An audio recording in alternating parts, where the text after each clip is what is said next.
Greetings and welcome to Real Men Feel. I'm your host, Andy Grant. I'm an author, coach, healer, and other things I can't even think of. So if you want to find out what those other things are, visit theandygrant.com. Real Men Feel is here to remind men that they are human beings and have the right, the need, the desire to express those emotions. One of those emotions is fear. Men are often told it isn't good to fear things. But you can't be courageous or brave without recognizing fear first. And I found time and time again, when I walk boldly into my fear, when I do the things that I'm really afraid of, magical things happen. Recently, I put out the call in our private Real Men Feel Facebook group for anyone interested in doing a regular guy chat. That means no agenda, nothing to sell, promote. It's just a regular dude who has something to share. And I said, if you're interested but terrified, that's a great sign to say yes. My guest today, husband, father, brother, retired IT professional, and present-day wellness warrior, Ken MacKeen, said yes, and I am terrified. So welcome to the show. I'm glad to have you here on Real Men Feel, Ken. Thank you so much, Andy, for having me. And I'm still terrified, but I hear this is part of progress and growth. So here we go. Awesome. So that's it. So what made you say yes? Why didn't you just go, that sounds scary, I'm not doing that? Like, what got the yes out of you? I think it's kind of, like you said, leaning into the fear a little bit. As I'm in my trauma recovery, I found that there's a lot of growth there. In the years past, I would always just be running away and hiding from the fear and things that scared me. But now I pay a little more attention and try to poke at it a little more. So cool. And are there specific fears that rise up, or is it just a generalized terror? Yeah, there's a lot of shame in my background, so it's hard to get past that and really share authentically without being nervous or whatever. Cool. Well, as someone who speaks about my own shame and experience, I'm always nervous. I think if that ever went away, it wouldn't be authentic. It'd be this just pre-rehearsed thing now. So if I'm not feeling it, it's almost like I'm faking it. So yeah, I think I find that those nerves, especially when it comes to someone being authentic and vulnerable, those nerves tell you that, yeah, you're walking the trail, man. You're doing right where you're right where you should be, Ken. In my past, it hasn't been safe to do that, so that's why I've learned, from very young age to not feel. Mm-hmm. So you mentioned trauma recovery. You mentioned, from a young age. So tell us a little bit about your story. What was life like? I'm the youngest of 6 children, so I'm the baby, and my next oldest brother is 5.5 years older than me, and the rest of them are much older than him. So from the very beginning, I was kind of told that I was kind of a mistake, and many other things by both my parents and my siblings. And early on, I was given a feminine nickname. So I was kind of my older sisters wanted me to be a girl, so they could have an even 3 and 3. And so from when I was born, they kind of wished I was a girl, and shamed me that way. And we're all kids. Yeah, I'm not sure that they knew what was going on. They all have their own issues, but I found out about 3 or 4 years ago. I got sober. I've stopped drinking, and I started addressing some of these things, and just so many traumatic experiences started coming to me. It was really incredibly overwhelming, and it wasn't just my family. Because of my family upbringing, I was extremely vulnerable and completely abandoned. So I was taken advantage by a lot of other people, bullies and everything. And so, but our mind, it was just locked away somewhere that I really, I didn't have touch with it for many, many years, and, covered up with alcohol. And, but as I started to, again, stop drinking and start to feel better, just things come flooding back to me, so Right. that's been difficult. So as a child, were you conscious of the treatment and feeling the shame then, or is it something that built unconsciously?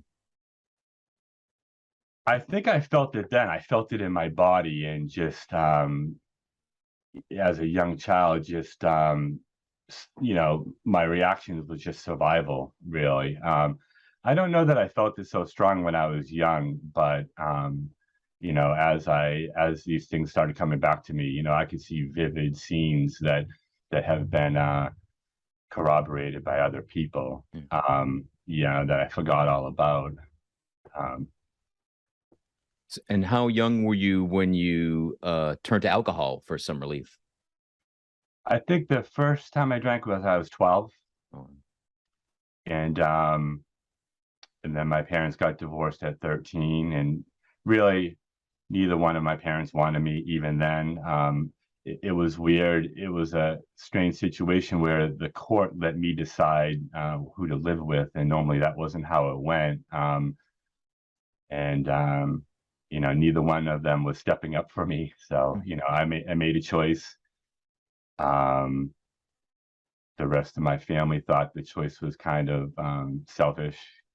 So I stayed with my dad, but my dad traveled a lot for work, so I was really by myself. Going to make my own meals, do my own laundry, and going to school myself when I was about 13. Did that drive the choice, knowing that you'd be alone a lot? No, I think my brothers and sisters thought, again, I was being selfish in that way, that I was going to be alone and just do whatever I wanted to. But my mom was moving into a trailer park, and I didn't want to grow up in a trailer park. I didn't want my teenage years to be in a trailer park, I guess, was the most of it. And she was bipolar and an alcoholic. So, I, it wasn't a, it wasn't a scene that I wanted to go to. Yeah. I wanted to stay in the house that I grew up in. Did your parents treat your brothers and sisters differently, or were they kind of cold and aloof? Did they not care for any children, or was it just after those it was just kind of you feeling that way? That's a good question. I think the mental illness went on untreated for many years. They are so much older than me that they have kind of a different upbringing than I do. And I mean, we're really literally different generations. So it's hard for me to say what their upbringing was like. But I think there was a lot of suffering going on there for them as well. And did you have any sort of reconciliation as an adult with any of your siblings? Did you end up getting closer at all? I'm actually in a tough spot with that now. I had to last year I had to write them all a letter, and a lot of people, there's a lot of advice out there to write a letter, and you don't need to send it or anything, but I just felt like each one of us is getting closer to death every single minute. So I hit send, and so I let them know how the abuse and the abandonment and the shame has affected me. And I told them that I really can't see anybody family related. And yeah, and then that was last September. And then a couple months later, I found out my son was getting married. So we had to invite all my family after I just had told them all of that. So yeah, the reconciliation's in progress. If you decided how everybody lived, would you like to be in relationship with them, or would you rather just be not seeing anybody? Um, the trauma and the injury feels like I just want to isolate all the time.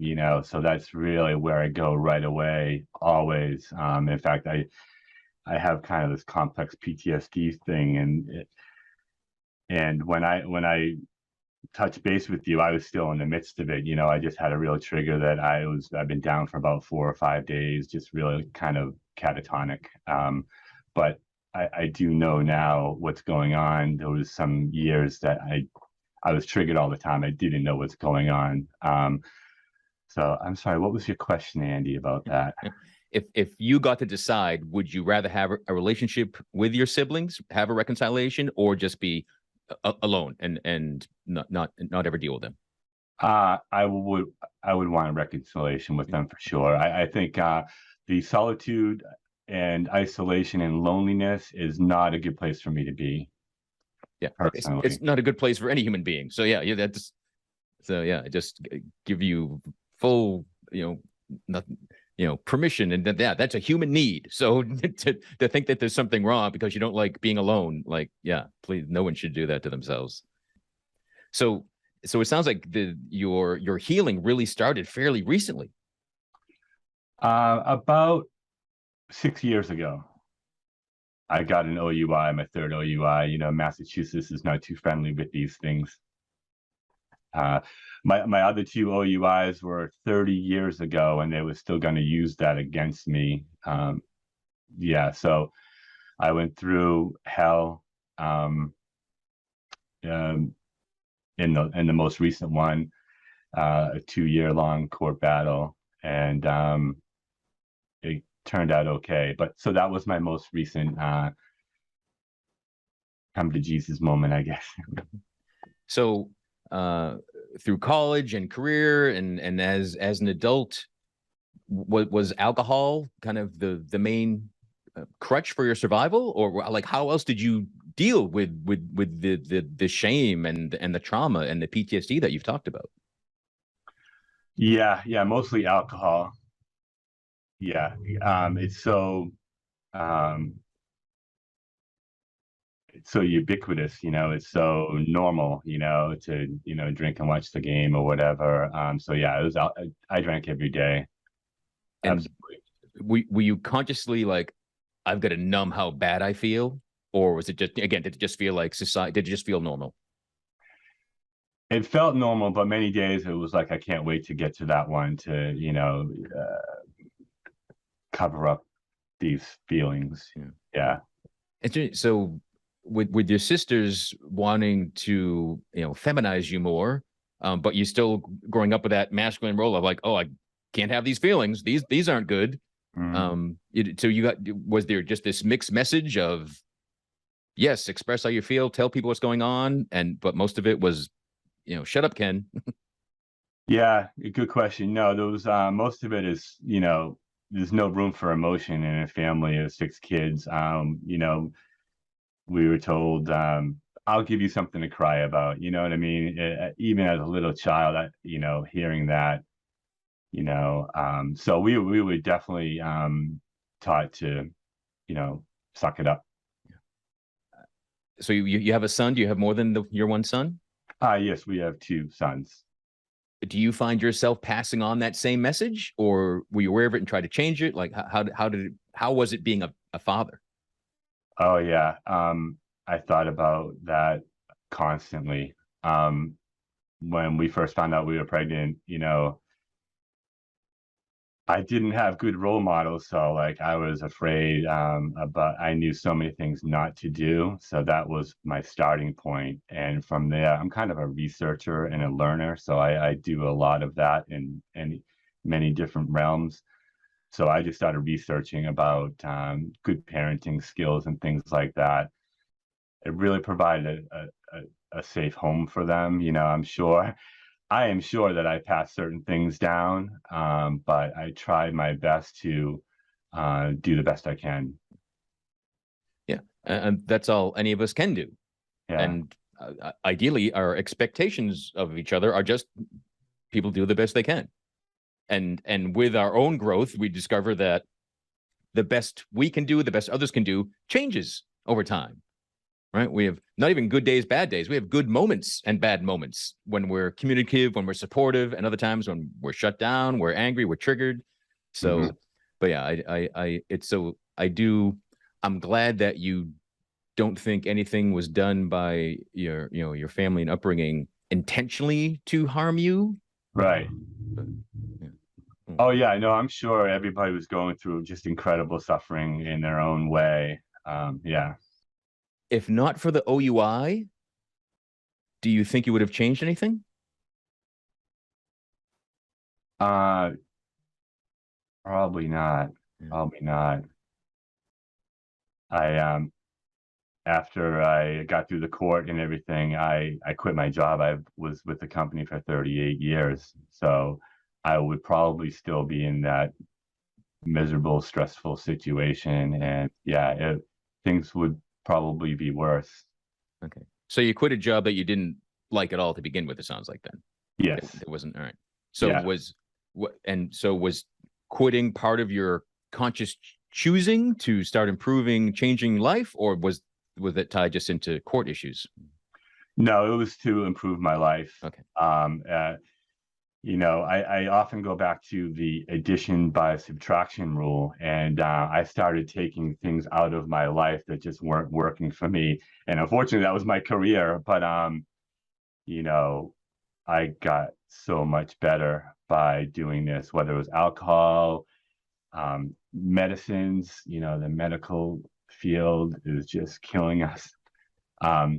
So medicine, food, I changed what I eat, totally lost 60 pounds. I walk every day. So I just, but little by little, again, it was just taking things out of my life that were just making me just out of balance. Can you tell me a little bit about the man that had the biggest impact on your life? Whew. It was probably my grandfather, my dad's dad, and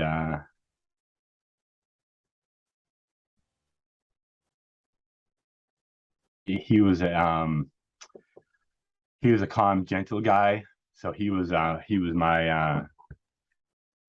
island in the middle of the chaos, and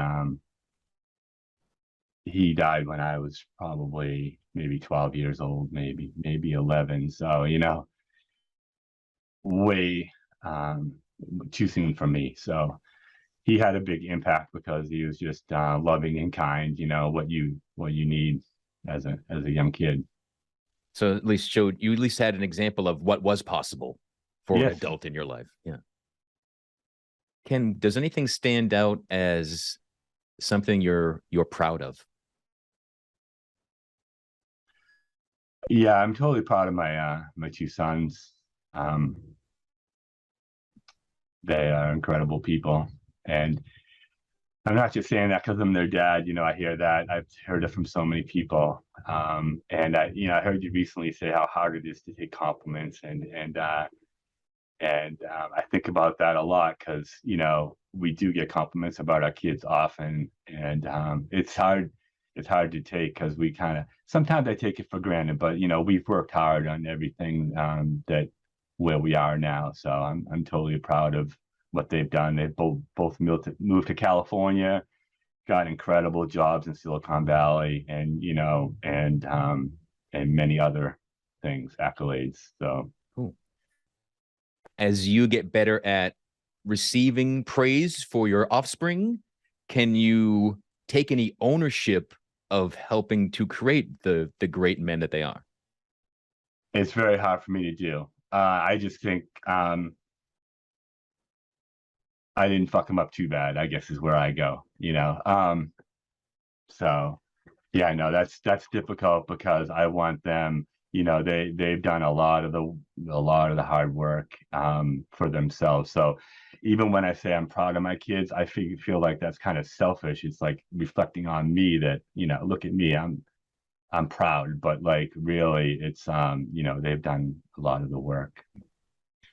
So they should be proud of themselves is what I try to say, but. And have you asked them? What do they respond? I haven't asked them if they're proud of themselves. I think being selfish gets a really bad rap, and it's really twisted because if you can feel proud of people in your life, of children, of a job, of things you've done, of all these kind of intangibles, that's modeling to your kids that they can be proud of themselves. So if everybody is so because, I'm selfish, I don't want to be about me, then people grow up, nothing's about me. I find that our fear or the excuse of saying I don't want to be selfish is another way to deny our worth and our value and stop loving yourself. Yeah. So be proud as hell. Own that shit. Yeah, right. No, you're right. I was kind of taught not to be selfish, especially in a family of 8,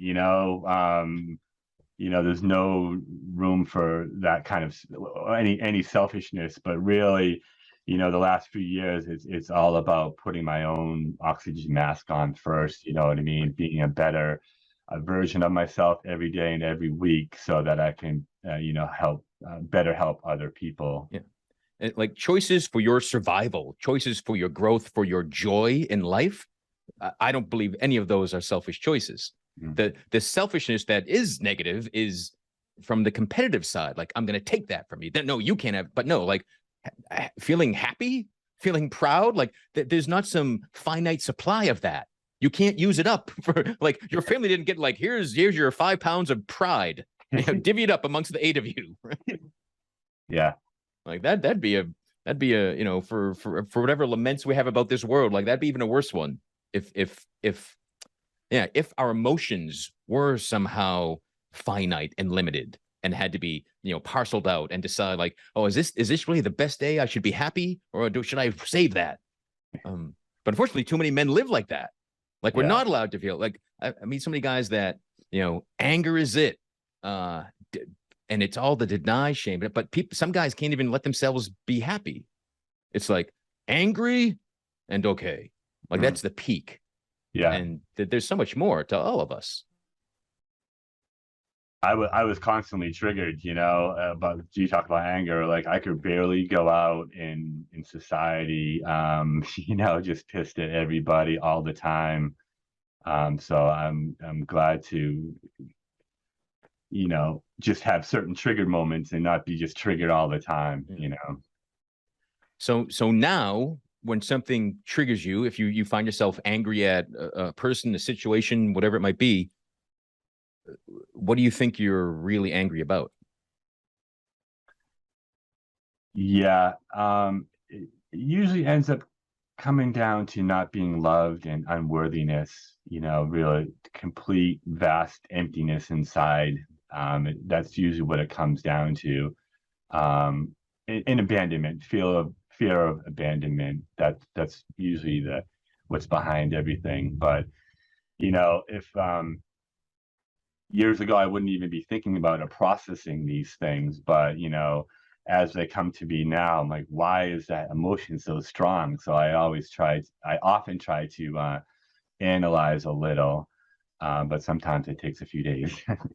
But that's fine. Again, there's no limitation to the emotions, and there's no, there's no time clock. You don't run out of time. There's not a period or a game that says how long it can take you to process something, and figure out what is the root cause, and why am I feeling this way, and what can I do to change it if it shows up again in the future. I mean, that's life. Is there anything that since we talked about pride, is there anything you're looking forward to? I am looking forward to that Mankind weekend coming up. Again, absolutely terrified, but I've learned that oftentimes there's growth, incredible personal growth on the other side of that. So I try to pick my things and kind of work through them. Yeah. So I am looking forward to that. And when you think about, like, I've said that line too, but where else could tremendous personal growth be except on the other side of what we're afraid of, or what's triggering us, what's upsetting us? Like, right? It's not, again, you can't just like mail order it. There's plenty of it, but it takes your conscious effort, and usually a conscious effort to do something new. Now, I feel like there's a lot of things here, but does anything stand out as something that you really wished you had learned at a younger age? Yeah, there's a lot. I think, self-love and worthiness would be one. And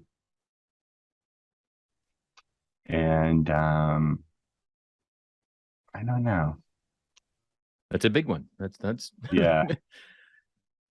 Really, that you're worth it. And really, nobody else is in charge of that, Andy. You know what I mean? You're in charge of that. You can be treated like shit constantly, but in the end, the only one that's going to pull you out is yourself. So, in some way, you have to feel that yourself. So I guess the biggest thing is, even in relationships, you can't rely on the other person to make you feel happy. You know what I mean? Everything is inside of you. So it's you. Yeah. So I feel like this comes back to being selfish then. Mm-hmm. Everything's down to you. So if you don't think you're important, you Mm-hmm. can't accomplish any of these things that matter. That's right. Yeah. Ken, is there anything else you want to share with people today? I don't know. We covered a lot of ground. I think one thing that has helped in my relationship with my wife, she's kind of my junior high school sweetheart. We've been together 40 something years. But one of the most recent things, well, fairly recent, the last 10 years maybe, is in our house, we have a one asshole at a time rule. So, and it's really helped. And really what that's about is kind of a crass title, but what it's about is when somebody's having a bad day, just to not compound that. It's not the time to pile on.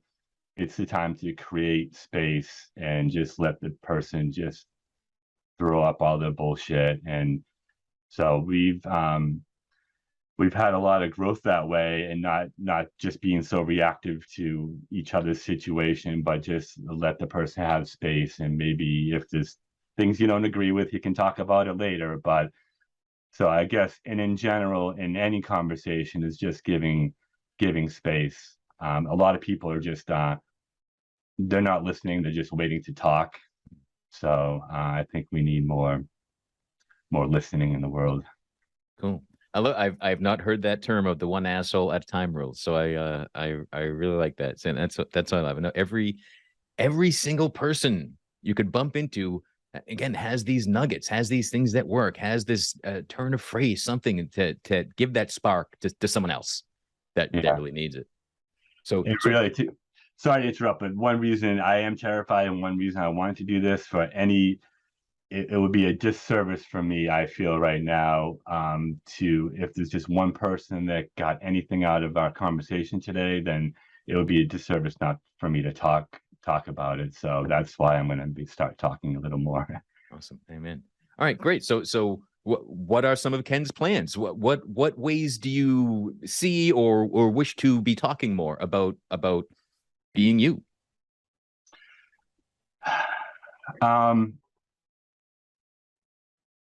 I'm in development of like some kind of men's programs. I'm not sure where it's going to take me, but I would like to create some digital products to be accessed online to help men survive. Really, it covers a lot of different topics. So I think getting more involved in men's work is on my agenda. Cool. And awesome. I want to point out that you're already involved in it. Yeah. You're a man. You're working on yourself. You're being positively selfish. So you were involved in men's work. Oh, man. Just for anyone wondering, so Ken and I are both in Massachusetts, but yesterday was the first time we ever spoke. And you had asked me some questions about the Mankind Project, and I let you know that there was the New Warrior Training Adventure Weekend was coming up here in Massachusetts at the end of this month, end of October. And you signed up last night. So again, I applaud you for taking more scary action. Because I swear to you, I'm getting emotional just thinking about it. How, I swear to you how proud and grateful and full of healthy masculinity you're going to be at the end of that weekend. Looking forward to it. Yeah. Awesome. Well, thanks, Ken, for stepping into the fear and for sharing just a bit of your experience, your life, and your newfound wisdom and the ways that you love yourself and improve the life of yourself and your family. Thanks so much for opening up to us. Thanks for everyone listening today. Here in New England, it's definitely prime hoodie weather. And if you want to sport a Warrior King Lever Magician Man hoodie like I made, I designed this years ago just for me. And enough people have asked, so they are for sale. You can visit realmenfeel.org/swag. They come in multiple colors, and they're just still they're under $40. So they are the bargain of the century in menswear. Wherever you're discovering Real Men Feel, please subscribe, follow, like, share this with someone, post a review, a comment. If Ken's story resonates with someone in your life, like, share this with them. Let them hear this. Let them hear that growth, healing, recovery, all of that is possible, and it's each human being's birthright to attain those things. Right? We're meant to live joyous lives. We really, really are. I believe that to my core. As always, you can reach out to me at realmenfeel@gmail.com. And until next time, don't just be good to yourself, love yourself.